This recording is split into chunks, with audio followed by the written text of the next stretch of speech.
Private limited കമ്പനിയുടെ അഡ്വാൻറ്റേജസും ഡിസഡ്വാൻറ്റേജസും എന്തൊക്കെയാണെന്നൊന്നുകൂടെ ഒന്ന് പറയാമോ?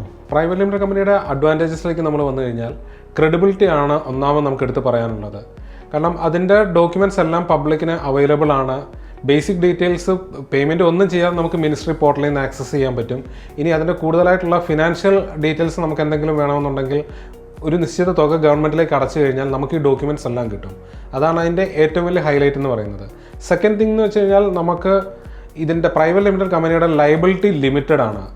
കമ്പനിക്ക് എന്തെങ്കിലും അസറ്റ് ഉണ്ടെങ്കിൽ നാളെ ഒരു ബാധ്യത കമ്പനിക്ക് ഒരു വലിയൊരു ലയബിലിറ്റി വരുന്നൊരു സാഹചര്യത്തിൽ കമ്പനിക്ക് അസറ്റ്സ് ഉണ്ടെങ്കിൽ മാത്രം അതിൽ നിന്നെടുത്ത് ഈ ലയബിലിറ്റി സെറ്റ് ഓഫ് ചെയ്താൽ മതി.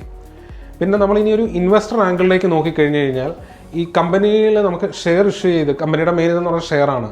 അപ്പം ഇൻവെസ്റ്റേഴ്സിനെ സംബന്ധിച്ചുള്ള അവരെ അട്രാക്ട് ചെയ്യാനായിട്ട് അവർക്ക് ഷെയർ ഇഷ്യൂ ചെയ്യാൻ എളുപ്പമാണ്. ഒരു പാർട്ണർഷിപ്പോ അല്ലെങ്കിൽ LLP പോലെ നമ്മൾ നമ്മുടെ ഡീഡ് റീകോൺസ്റ്റിറ്റ്യൂട്ട് ചെയ്യുക അല്ലെങ്കിൽ നമ്മൾ പാർട്ണർ ആക്കേണ്ട ഒരു ആവശ്യമില്ല. അവർക്ക് ജസ്റ്റ് ഷെയർ നമുക്ക് ഇഷ്യൂ ചെയ്യുക അല്ലെങ്കിൽ അതേപോലെ തന്നെ ഈ ഷെയർ നമുക്ക് ട്രാൻസ്ഫർ ചെയ്യാനും പറ്റും. അതുകൊണ്ട് ഓണർഷിപ്പ് ചേഞ്ച് അല്ലെങ്കിൽ ഇൻവെസ്റ്റർ ആംഗിളിൽ നിന്ന് നോക്കുമ്പം ബാക്കി ഏതൊരു എൻറ്റിറ്റി ടൈപ്പ് വെച്ച് കമ്പയർ ചെയ്താലും പ്രൈവറ്റ് കമ്പനി ആയിരിക്കും കുറച്ചും കൂടെ ഈസിയർ. പ്രൈവറ്റ് കമ്പനിയുടെ ഡിസഡ്വാൻറ്റേജിലേക്ക് നമുക്ക് പോയി കഴിഞ്ഞാൽ ഏറ്റവും വലിയ ഡിസഡ്വാൻറ്റേജ് വെച്ചാൽ അതിൻ്റെ ഒന്ന് രജിസ്ട്രേഷൻ കോസ്റ്റ് കൂടുതലായിരിക്കും. അതോടൊപ്പം തന്നെ അതിൻ്റെ ഓപ്പറേറ്റിംഗ് കോസ്റ്റും കൂടുതലായിരിക്കും.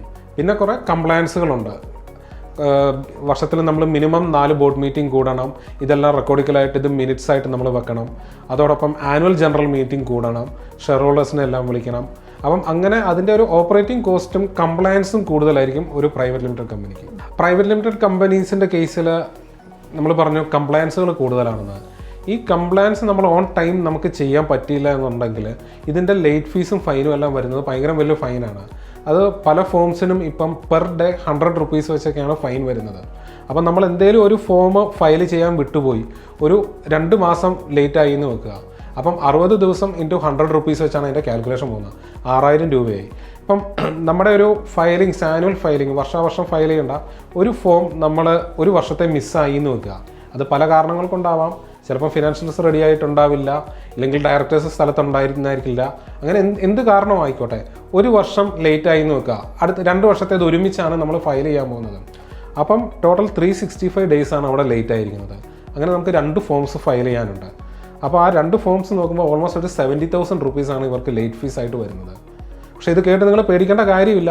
നമ്മളിതെല്ലാം ഓൺ ടൈം തന്നെ ഇത് ചെയ്തു പോയി കഴിഞ്ഞാൽ ഇത് വളരെ തുച്ഛമായ ഒരു എമൗണ്ടിൽ നമുക്കിത് അടച്ചു തീർക്കാവുന്നതേ ഉള്ളൂ. എന്തെങ്കിലും നോൺ കംപ്ലയൻസ് വന്നു കഴിയുമ്പോഴാണ് ഈ ലേറ്റ് ഫീസ് പെനാൽറ്റി എല്ലാം വരുന്നത്.